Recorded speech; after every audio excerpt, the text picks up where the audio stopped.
Right, MX1 qualifying here in Qatar. I want a quick word with Max. As we all know, he was on the Honda for 2 years, and of course you've moved to the Husqvarna now. How are you feeling it? Are you adapting to the bike? Are you adapting to the team? Yeah, it was going great. I like the bike. The changes was going really quick, so it was no problem, and it's really comfortable to be back on this bike. And what are your thoughts on Qatar here and the track? Track is a bit more rough than last year because they put it more water and ripped it more, so it's a bit more difficult with the light because it makes a lot of shadow. But in general, the track is nice now to ride. We got some more ruts, so it's better to pass, and it's really nice here. Best of luck, Max. Thanks for chatting to us. Now, I want a quick word with Jean-Michel Bell over here, sporting manager for HRC. Now, Jean, we've just seen Gautier behind you. He's looking very focused, very, concentrating. What has he told you about the first race of the season, and what have you said to him about preparing for it? Well, it's the first race, so it's very important, and he take it very seriously. We are looking for for the title this year, so he's very focused since the first practice, so he's feeling good. And of course, he did win the race here last year, didn't he? So not too much pressure, I guess, on his shoulders for that. He knows how to ride. He's a professional, so he knows how to handle the first race. So he's doing a good job right now. All eyes then on Ryan Villopoto, the former four-time US Supercross champion. In his final year in competition, going up against this guy here, a lot of media talk. Villopoto versus Cairoli, but this will be the first time that they actually get to go off together in a race, and it'll be the qualifying race here in Qatar, but you cannot rule out that guy, Gautier Paulin. Of course, Jeremy Van Horbeke, second in the World Championship in MXGP last year, number 89. What about the Suzukis of DeSalle and Strybos? So, tense moments for the American, Villopoto. But this guy here, Cairoli, he's been there, seen it, done it all before in this Motocross World Championship. This guy here, number 2, Ryan Villopoto, a rookie, if you can call him that, but it is his first MXGP campaign. 15-second board went up, it turned to 5, the gate went down, and it was a mad dash to the first corner, and it was Max Nagel on the Red Bull Ice 1 Husqvarna, but he ran a little bit wide, allowing Tony Cairoli an easy route through into turn 2, and it was he who led. Nagel was there in second, Strybos was there in third, with DeSalle and Paulin giving chase.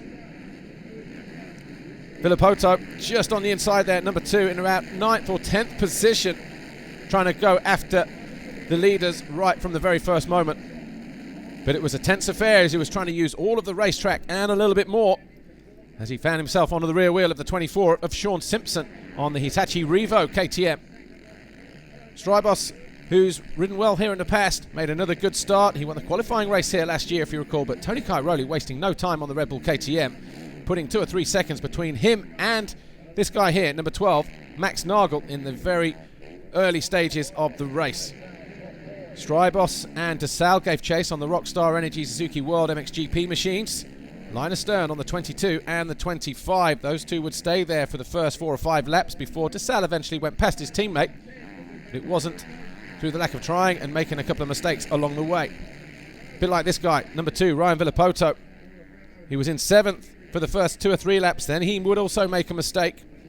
That allowed the number 89 of Jeremy Van Horbeke on the Yamaha factory machine an easy route through before the American Villopoto started to get into gear in the second half of the race and eventually work his way back towards the front of the field. Finding a way past Van Horbeke there in that little exchange over the quad to tick off another lap. He then went after number 100, Tommy Searle, teammates to Antonio Cairoli, who in the second half of the race actually was having a few problems of his own, possible arm pump, who knows, but he was making Villopoto work very hard just to try and find a way past the number 100 machine. But Cairoli looking supremely confident in this qualifying race. He knew a good start would be important. Started to make a couple of mistakes though, midpoint of the race. Rectified those and was able to put the distance back, but Nagel suddenly went from 2nd to 4th as DeSalle went through and knacked his way through one of the corners, catching his leg in a rut. That allowed Gautier Paulin to close in on the HRC Honda, but it was never enough to challenge DeSalle, who was looking equally confident in that second position. He knew it was only a qualifying race, but the win went to Cairoli. DeSalle and Paulin rounded out the top 3. Tony, congratulations. You got the whole shot and there was a massive gap between you and the rest of the field. You must be feeling really happy. Perfect start to the season. Yeah, actually I was riding very good in the beginning.